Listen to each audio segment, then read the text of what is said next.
asking the Lord for help. The evil men used every method, but in the end were unable to coerce him into submission.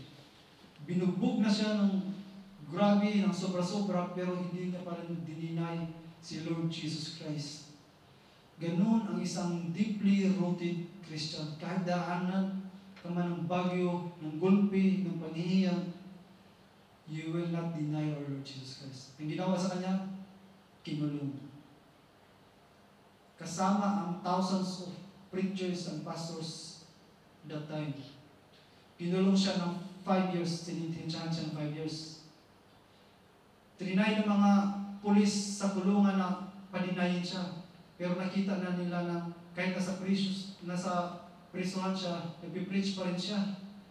Kahit saan tayo ilagay mga kapatid, hindi mapipigilan ng kalaban mag-share ng gospel. Kaya nakita nila na makulit talaga to si Miao. In-extend yung pagkakulong niya ng 10 years. In-extend pa rin ng 15 years. Kaya patuloy pa rin siya nag-preach sa prison.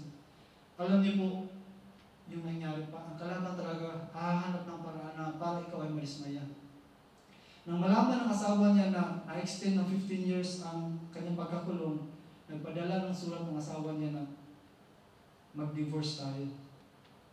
Yun po yung pinaka-down moment ng kanyang buhay. Nakakulong ka na, nakipag-divorce pa yung asawa mo. Umiyak siya. Sabi niya, matitiis ko yung mga paghihirap dito, pero yung mawalan ako ng asawa, grabe na, sobra-sobra na. Pero napakabait ng Diyos, mga kapatid. Nagpadala ang Diyos ng anghel. Nakita niya ang anghel at nagsabi sa kanya.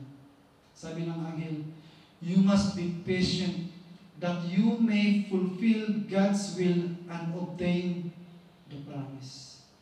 Nung narinig niya ang promise ng Diyos sa pamamagitan ng anghel, muli siyang nabuhayan. Naging courageous siya ulit na mag-preach. Hindi niya na inisip yung asawa niya na nakipag-divorce. At dahil doon nakita na naman ng mga pulis sa kulungan, pinahirapan na naman siya ulit. Ngayon dumating ang time na nagkaroon ng sakit sa kulungan. Thousands na mga nakakulong ang namatay. At nung time na niya na para i-check ng doktor, sabi ng doktor, ito na naman, isa na naman to sa mamamatay. Kaya inilagay siya sa lugar kung saan tinapon ang mga patay. Kasi nakita na siya din malapit na mamatay. Pero nag-pray siya, mga kapatid, sabi niya, Lord, I ask you to save me. Please don't allow me to die here, where your name will be reproached. If you heal me and allow me to return home in peace, I will serve you all the days of my life and will do the work of an evangelist. At yun sinagot ng Diyos.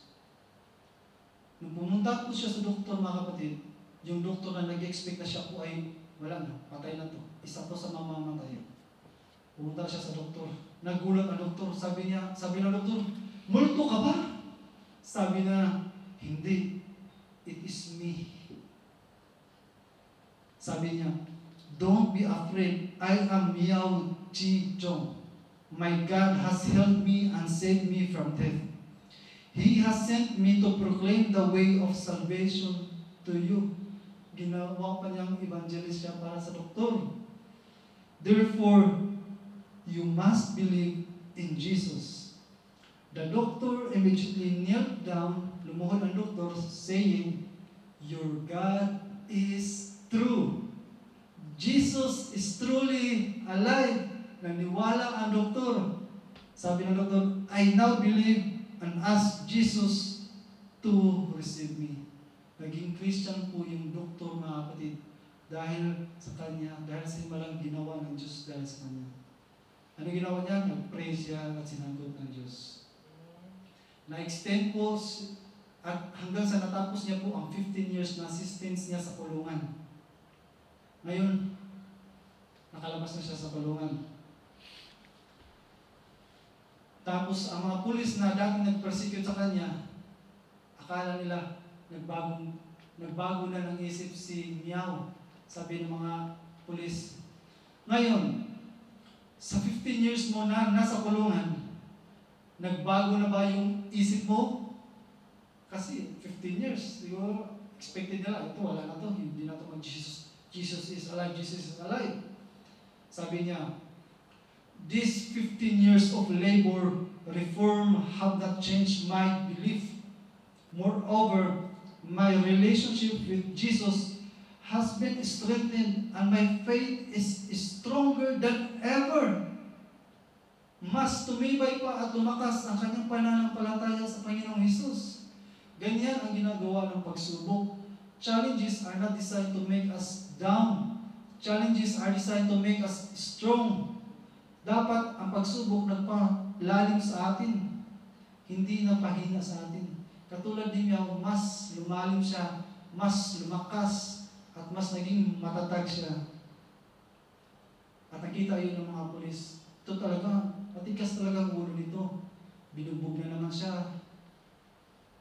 Ginawan siya ng platform, mga kapatid, kung saan siya igagapos at para bugbugin hanggang sa mamatay. Sabi niya,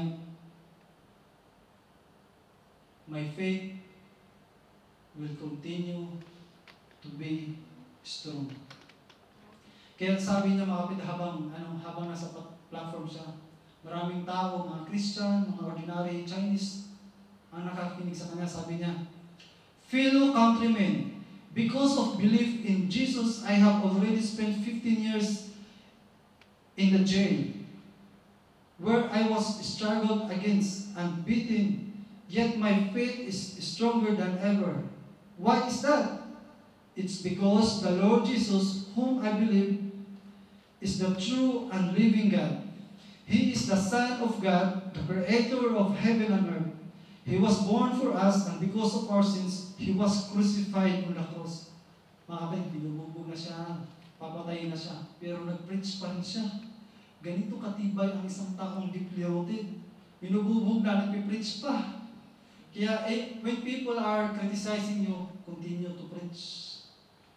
Therefore, all of you should repent. Leave your idols, cease from violence, and believe in Jesus that you may obtain eternal life. Nang marinig yun ng mga pulis, mas lalo siyang binugbog. Hinampas siya ng metal sa kanyang ulo. Pero alam niyo po yung sabi niya, Lord, please forgive them. I commit my soul to you. Alam niyo po yung ganyang sitwasyon? Yan po yung sitwasyon ni Lord Jesus Christ.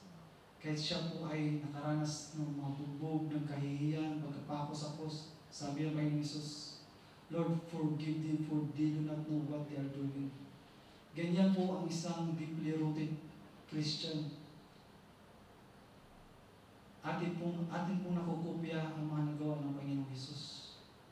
Because that is our goal, to be like Christ Jesus.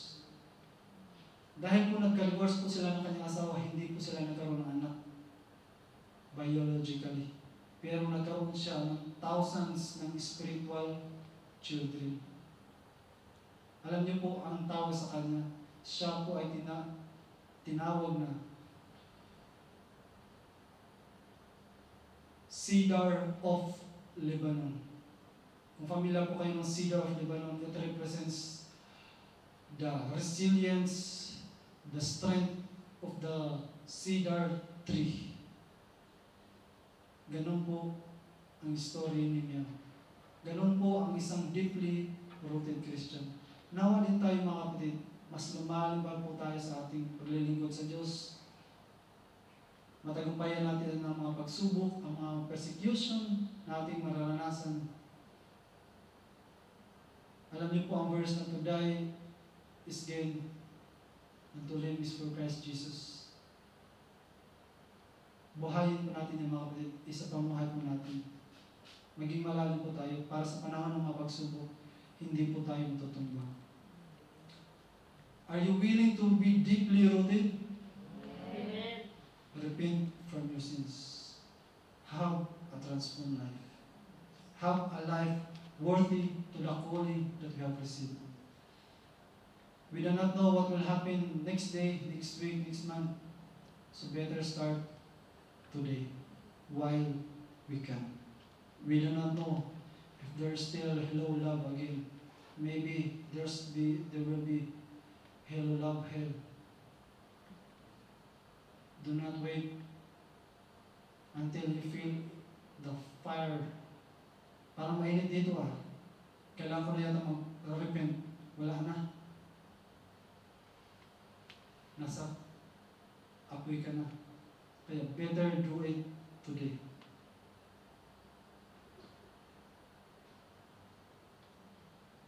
Nawa mga kapatid. Magawa natin yun. Lalo na sa mga tumatayo. We are called to be the light of the world. Dapat ang ilaw natin maliwanag. Dapat ang ilaw natin maging kaaya-aya sa ibang mga tao. Dapat sa atin nagsisimula ang buhay na gusto ng Panginoon Hesus sa atin. Kaya, ang message natin ngayong gabi na ito, we need to be deeply rooted. Kaya nanyahan ko po ang ating mga asyong mga kapatid to have communion mga kapatid. To be a part of our process to become deeply rooted in God. Nawa po, meron po kayong natutunan at nawa ay may apply natin sa ating buhay.